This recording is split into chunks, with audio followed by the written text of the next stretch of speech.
You are listening to This is Oklahoma, hosted by Mike Hearn, telling stories of Oklahomans and those that have made it their home. What's up, guys? Welcome back to another episode of This is Oklahoma podcast. Mike Hearn here, your host, back with another episode. Excited to share this episode with you today. But before we do, gotta thank our sponsors. First of all, the Oklahoma Hall of Fame. They've been a huge part of this podcast for the last few years. So the Oklahoma Hall of Fame have been sharing Oklahoma's story through its people since 1927. For more information on the Oklahoma Hall of Fame, go to www.oklahomahof.com. And for daily updates, go to oklahomahof on Instagram and give them a follow. Our other sponsor today is Chickasaw Nation. Now, the Chickasaw Nation have sponsored pretty much everything in Oklahoma. They're a huge supporter of Oklahoma, and it's an honor to have their name and their brand supporting this podcast. A huge shout out to Governor Anatobi for supporting this podcast. It really means a lot. And finally, our third sponsor is 988. The Oklahoma 988 Mental Health Lifeline. 988 is a direct 3-digit lifeline that connects you with trained behavioral health professionals that can get all Oklahomans the help that they need. Learn more by visiting 988oklahoma.com. That's 988oklahoma.com. And now, let's get into today's episode. Got a photography related podcast for you today. As you know, one of our main partners is Bedford's Camera in Oklahoma City, and they are putting on an epic conference October 20th to 22nd, PhotoCon.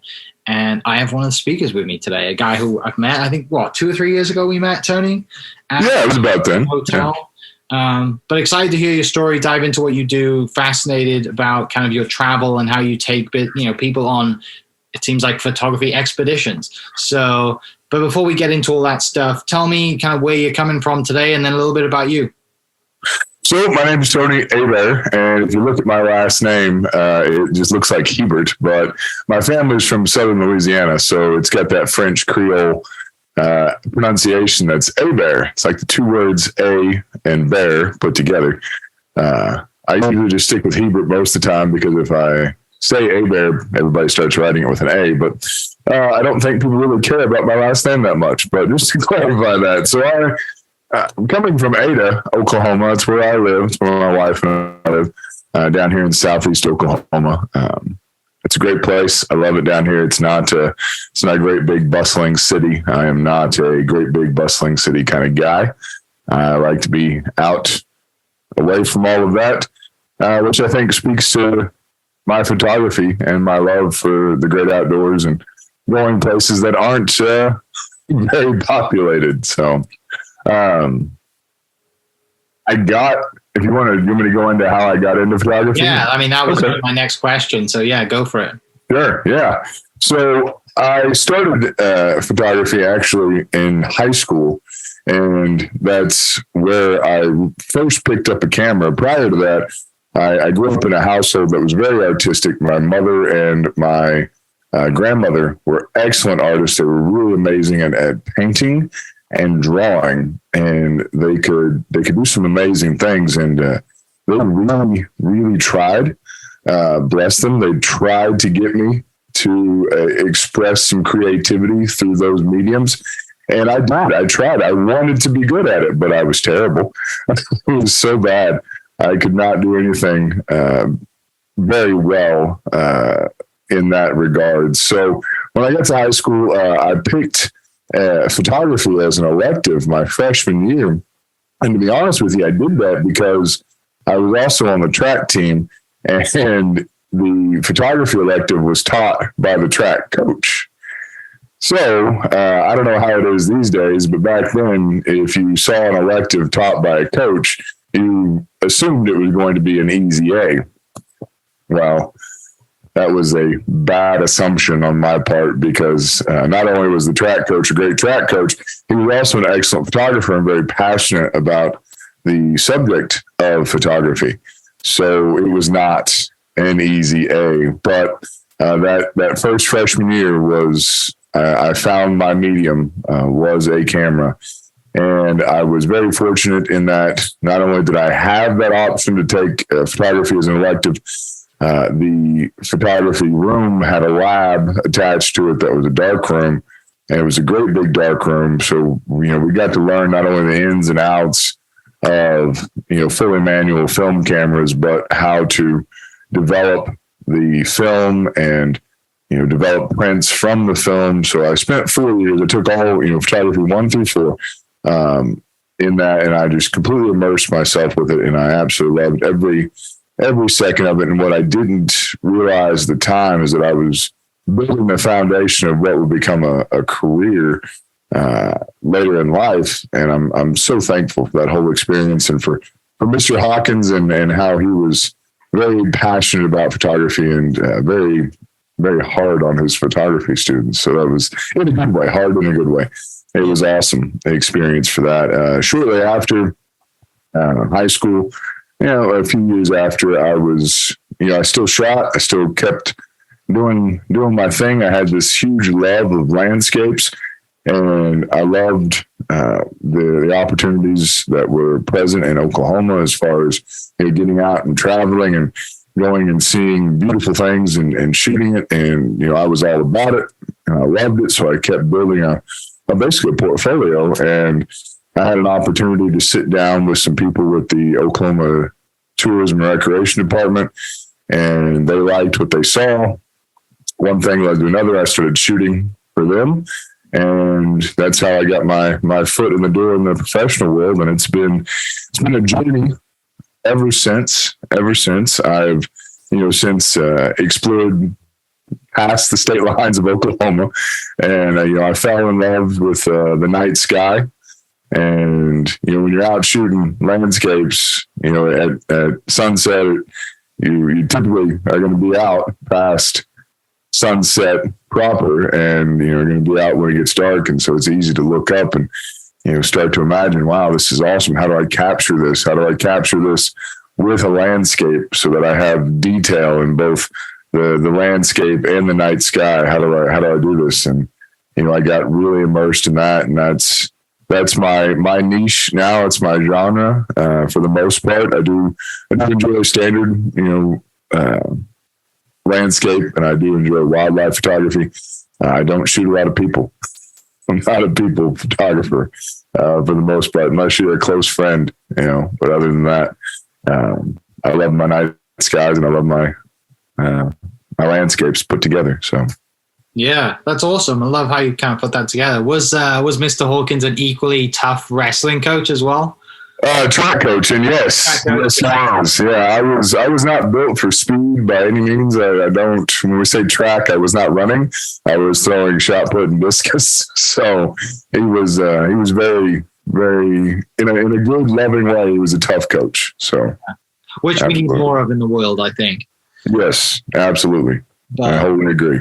Yeah. So, and the beauty of where you are at the moment is great for night sky too, right? It's because you don't have light pollution. It's very easy for you to get away, especially down in Ada. I'm sure there's some great night skies. But you mentioned traveling and crossing state lines, which I'm sure we'll get to in a little bit. But what kind of, what was that, when you graduate and you're still doing a bit of photography, but what, when you get that moment where you just said, like, you get to make a bit of money from the state and tourism side of things, I mean, was photography just kind of side gig at that point? Like, what else were you doing at that point?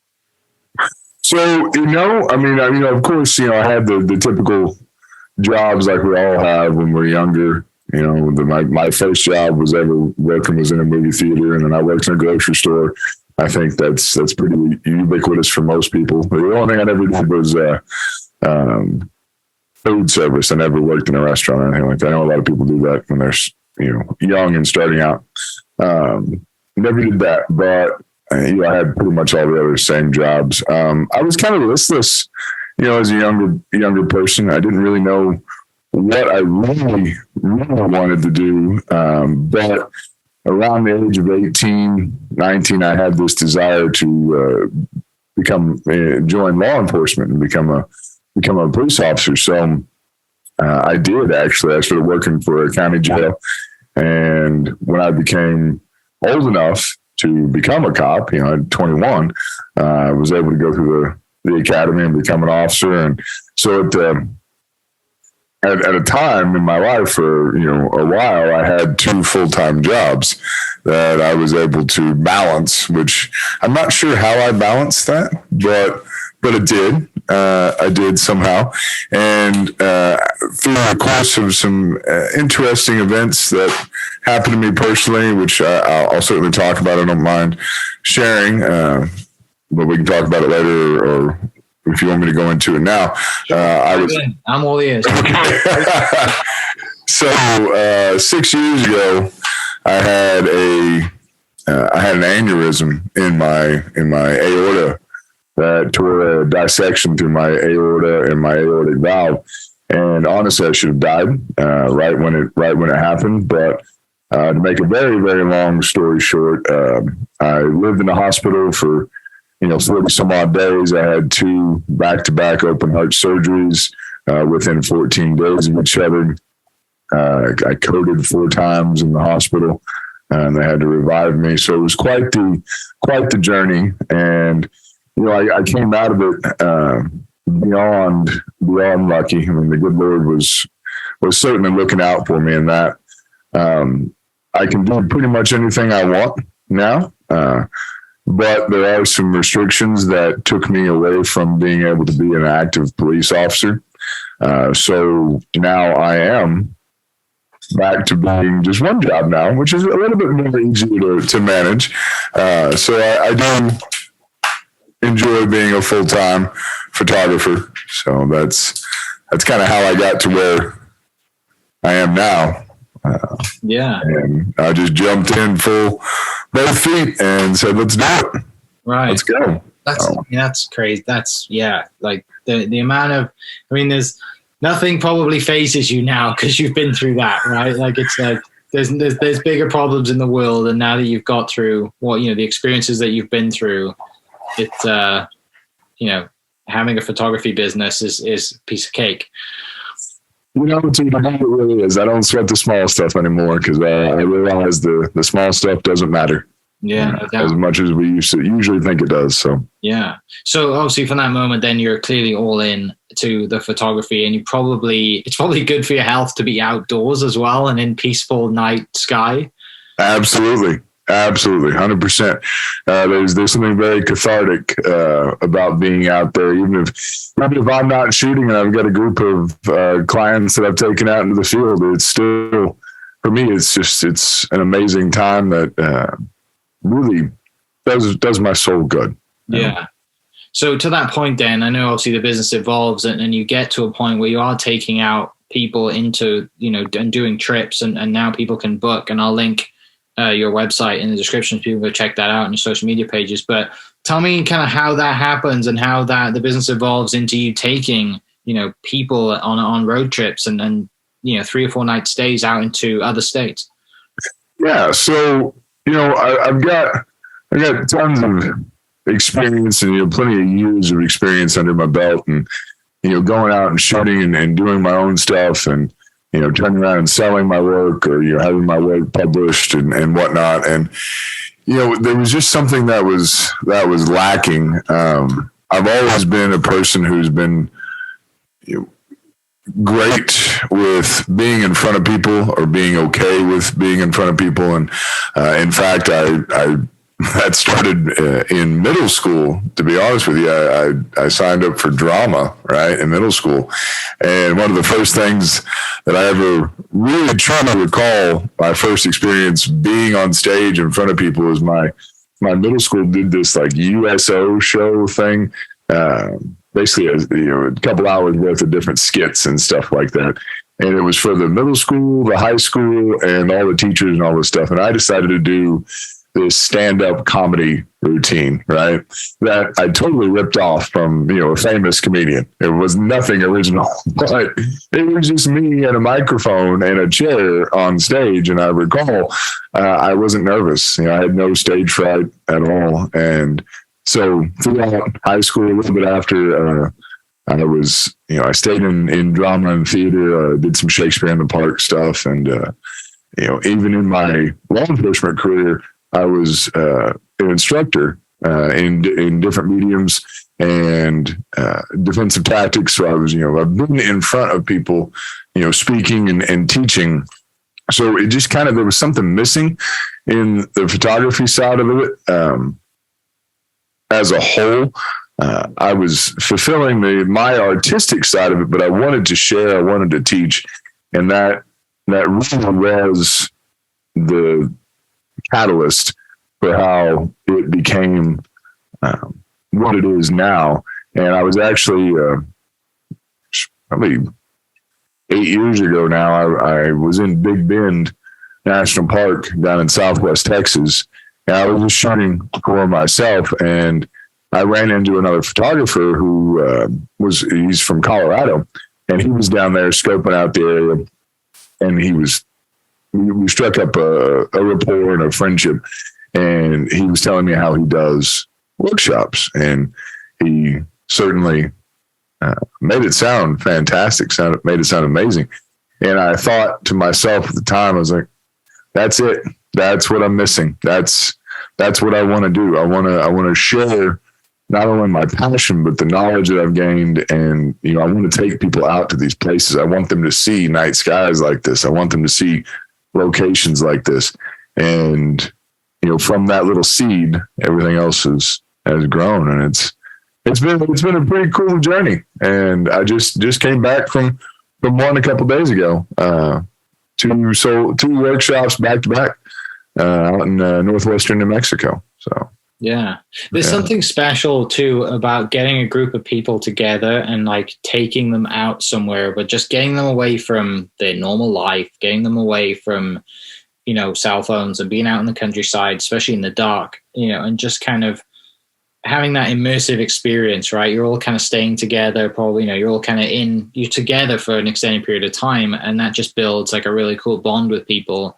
But then obviously they get the value from learning and then able to take their friends or there's nothing worse than going to a place and you're seeing this incredible sight in front of you and you take a photo of it and it's not the same as what you get, when you get home. And you can't really explain that to your friends, but that's really good. I'm sure it's a lot of fun and extremely fulfilling as well for you to do that.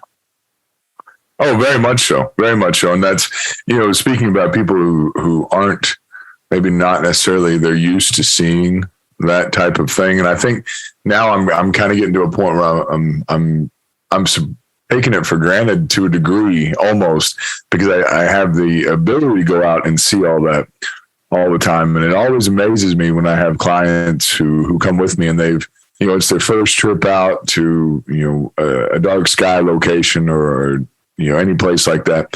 And they live in somewhere like Chicago or New York City or what have you. And they've never seen it.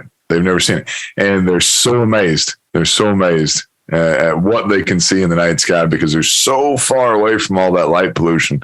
It's pretty cool. It's pretty, very cool.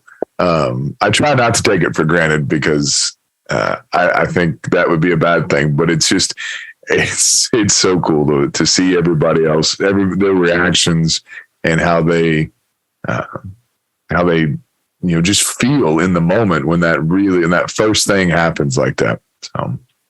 Yeah, like when you're looking up and I'm just kind of looking at the backdrop photo on your website, and you're looking up at the Milky Way and thousands of stars in the sky, and for the most part, the sad reality is, if you live in a big city, you only see that because you see a photo like yours that someone has taken.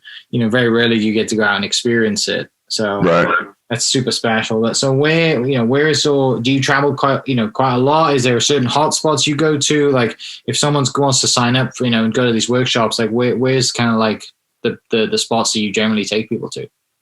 So if, to speak generally, we could say that for the night sky workshops, it's everything in the western United States for the most part. If you were to look at a light pollution map of the United States, the drop off, there's basically a dividing line. It's almost a straight line, but not quite. That splits the United States in the eastern western half, and the eastern half is light polluted, and of course I'm speaking generally, and the western half is very much so not as much light pollution. So the places that we go is certainly Southwest Texas, the Big Bend National Park, which is probably one of the darkest night skies in the contiguous United States. Moab, actually all over Utah, right? Moab is home to Arches and Canyonlands National Park. So there's two national parks right next to each other. So that's great. Bluff, Utah is a little bit further south from there, and you've got Monument Valley down there. You've got Valley of the Gods. You've got all kinds of, really, really crazy, beautiful places and really dark night skies.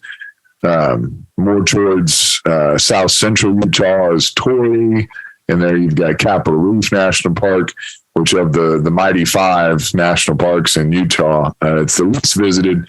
I don't know why. Maybe it's just because it's overshadowed by Bryce, Zion, and Arches and Canyonlands. But it's a beautiful park and great night skies. And just outside of that area, you've got the Utah Badlands near Hanksville, where you've got some really cool, crazy structures and some crazy, awesome night skies as well. We go into Wyoming, Montana, Alaska. We go to Alaska for the Aurora, and we do some bear photography in Alaska, but that's not related to the night skies. The environment that you're in, right? It's just there. It's just there, exactly. Yeah. Yeah. And of course, like Death Valley, Joshua Tree, we go out places like that in California. So they west. We go west. That's where we go, which is, awesome. It's all stunning places. And, what I found is, after, a lot of my business in national parks and a lot of the workshops are centered around national parks. But the crazy thing is, even the ones that are, close to each other, I haven't found one national park that looks exactly like another one. They're all different, which is so cool. And they're all beautiful in their own way. So. Yeah, the Alaska trip must be fun. I mean, there's a photo on your Instagram of a kind of seaplane that you took a photo of. That it seems like that's the way to travel out there. It is, yeah.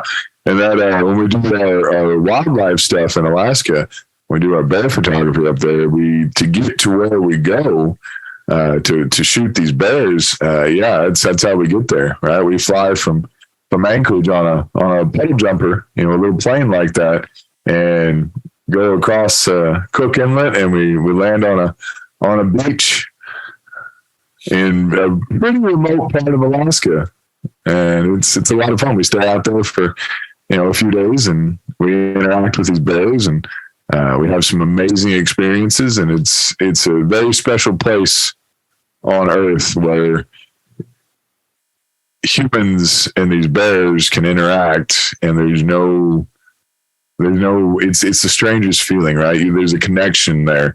There's no fear, right? And the bears aren't trying to hurt you. Of course, if you tried to walk up and pet one, you would be without an arm. So there's a line you can cross. But it's a very, very special place. And we enjoy going out there because you can get some remarkable images, and beyond that, you can have some amazing experiences and connections with a world that you usually can't. Yeah, no doubt. And for people listening that might be just decided to listen to it, interested in taking a workshop, take us through kind of say you're going to somewhere in New Mexico, the one you've just been through. What can people expect when they go on your workshops? How many days is it, and kind of what is the package? So the amount of days is directly relative to the style of workshop that we're doing. For the night sky workshops, what I've found is a 3-day workshop is pretty perfect for that, because if I do more than that, people get exhausted with the night sky workshop. So typically, they'll be 3 days long for the night sky workshops. And the first day is the first 5-ish hours, 6 hours are classroom, right? So I have a whole presentation. We go through an entire workup on, what your camera settings should be, how to capture this, how to shoot for noise reduction, and so forth and so on. And of course, I have everybody with their cameras in class, and we're working through menu settings, right? We're getting everything ready to rock and roll. Because it's a lot easier to do in a classroom with lights on than it is to do it in the field for the first time when it's dark. And then we go out that night and we go out and we shoot. We shoot landscapes. We shoot those landscapes for foreground purposes, and then we'll, when it gets dark and the Milky Way is up, we shoot the night sky. Depending on where we're at, we may be able to light some scenes and do some different cool effects with lighting on certain foreground elements, be it structures or rock formations or things of that nature. And then we'll, in that instance, we'll shoot the foreground and the night sky together. And then, that we stay out until we get the shots and everybody's, ready to go to bed. So we'll go back to the hotel, and we get up the next day and we come right back into the classroom. And that's when we jump right into post-processing. And I take everybody through the entire process of working through an image from the second you load it onto your laptop all the way through to a final image. And that night, we go back out. So we kind of wash, rinse, repeat on shooting out in the field. We go to different locations that second night, and we shoot some more. And then the third day is a full day of classroom where we jump into some more in-depth topics like compositing. So that's why we shoot those foregrounds. So we can take those night skies and put it over the foreground. And the reason why we do that is there's some images that you just can't light the foreground because they're too big. Like mountain ranges, for example. You've got a great big mountain range that looks beautiful and you want to put a night sky above it. Good luck trying to light that unless you shoot it during the day. And you use a great big ball of fire in the sky to light your foreground. So I certainly teach everybody how to do that. So my workshops, when I decided I wanted to start doing workshops, I wanted to be different. And that's why I use the word unique in my little tagline there. It's there for a reason, because I wanted to be unique. And, offering the in-depth post-processing training that I do, I feel is very unique. Also, when we're out in the field, I have two other adjunct instructors that work for me. Neither me nor them operate a camera. So while we're out there, we're 100% about the students. We're not out there trying to build our own portfolios or anything like that. The only time you'll see one of us operating a camera is if they're taking some promotional shots, some people messing with their cameras and all that stuff. And other than that, no one on the team, for us is shooting. So that's certainly pretty unique. So, yeah. But it's a blast. Immerse the experience, right? They get to, the great thing about photography is you can learn while you're doing it.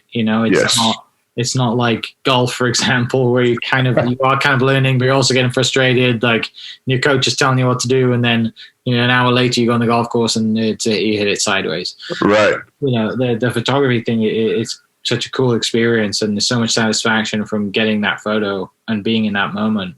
Is moving a little forward then, is this kind of what you're going to talk about at PhotoCon this year? So what I'm going to talk about at PhotoCon this year is Milky Way planning. Okay. Planning shoots for the Milky Way and, actually photographing the Milky Way. That's the first half of that is a pretty big topic. And I'll be honest with you, years upon years ago, when I really decided I wanted to start photographing the night sky and the Milky Way, I thought, the best way to do it was to grab all my gear, put it in the car and on a clear night and say, okay, I'm going to drive, 2 hours this way to get away from light pollution. And let me tell you, being that cavalier, I was successful, maybe a handful of times, right? I got lucky a handful of times. But when I started to actually stop and think about what I was doing and planning what I was doing, my success rate rose considerably. So that first initial topic there about planning for Milky Way shoots or planning your shots, it's pretty in-depth, more in-depth than most people would think. And that's certainly something that I want to convey to everybody, mainly just learn from my own mistakes, right? So Yeah. Yeah, it's gonna be a lot of fun, and I think people who haven't been to PhotoCon in the past, I think they definitely should, because it's such a cool experience. It's a great place to go meet, like photographers, but also people who are in all sorts of genres. Like youth and night photography. There's portrait photographers there. I did a social media talk a couple of years ago. Like there's so much stuff to learn, but also you've got everyone in the industry that you want there, right? So you got all the cameras you want to try. You can loan out some stuff. I think the Thursday night this year they've got food trucks.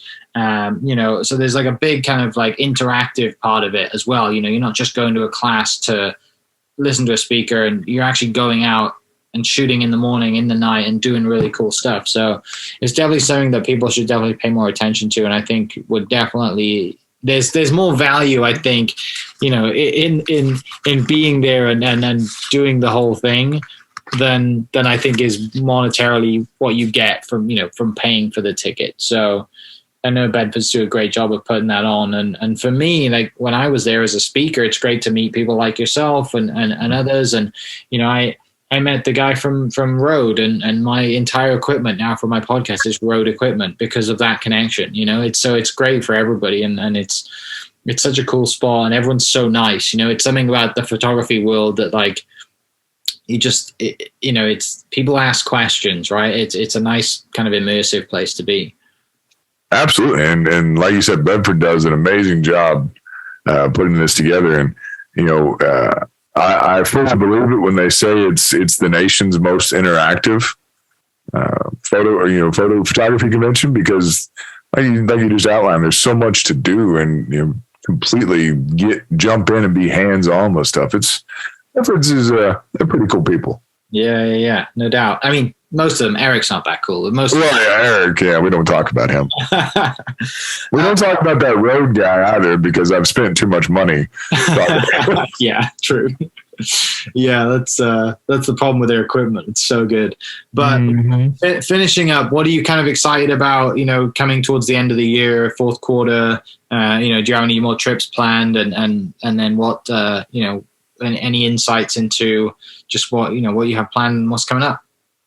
Yeah, so I am super excited about the rest of the season for the Milky Way, right? We've got a big trip coming up. It's called, I named it Treasures of the Southwest. We're doing like 6 days in Bluff, Utah, and the surrounding areas. And there's some amazing places down there that we've found and scouted, and some areas that are not very well photographed, but they should be.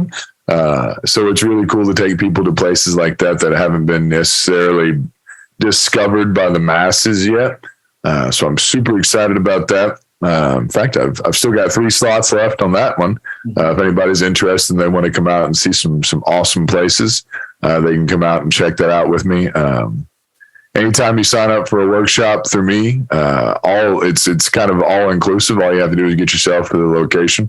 Other than that, I take care of transportation and meals and lodging. It's all there. So we do a good job of taking care of people. But after that, that'll be the last workshop of the year. But I've got some arts festivals coming up. One in Dallas and one in Phoenix. So I'm excited about that.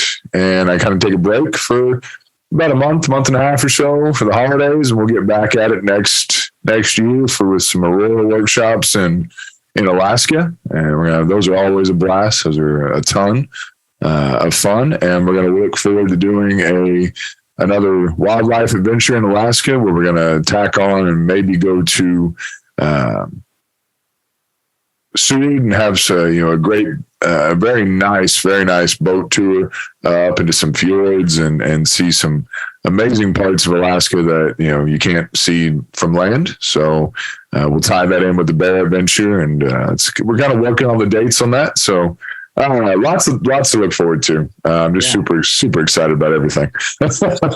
Yeah, I mean, and that's the best thing about having your own business too, is you can take a month off, plan and reset and go again, which is awesome. But mate, I want to thank you so much for taking the time out. Excited to hear you speak at PhotoCon. And for people listening, they can go follow you on Instagram at 319_photography. Website is 319photography.com, which I'll post all the links below. And another reminder, PhotoCon is October 20th to the 22nd, and you can go to photoconokc.com to check the website and buy some tickets, and hopefully we'll see you there. Awesome. I look forward to seeing everybody out there. Definitely. Thanks, mate. We'll talk to you soon. I appreciate you, Mike. Thank you. Hope you guys enjoyed that great episode. Thank you so much for listening. As always, huge shout out to our sponsors, the Oklahoma Hall of Fame, sharing Oklahoma story through its people since 1927. For more information on the Oklahoma Hall of Fame, go to www.oklahomahof.com and follow them on Instagram for daily updates at OklahomaHOF. Our other sponsor, the Chickasaw Nation, amazing sponsor. They do amazing things for the state, and they're always sponsoring something in Oklahoma. They're a huge supporter of Oklahoma, and without their support, we wouldn't be able to do what we do. And finally, our third sponsor for today, the Oklahoma 988 Mental Health Lifeline. 988 is the direct 3-digit lifeline that connects you with the trained behavioral health professionals that can get all Oklahomans the help that they need. Learn more by visiting 988oklahoma.com. It's 988oklahoma.com. Thank you for listening. Thank you for listening. We are inspired by those around us and hope that you are too. Make sure you subscribe to this podcast on your favorite podcast platform and leave us a review so we can keep telling your stories. For more great Oklahoma content, follow This Is Oklahoma on Facebook and Instagram.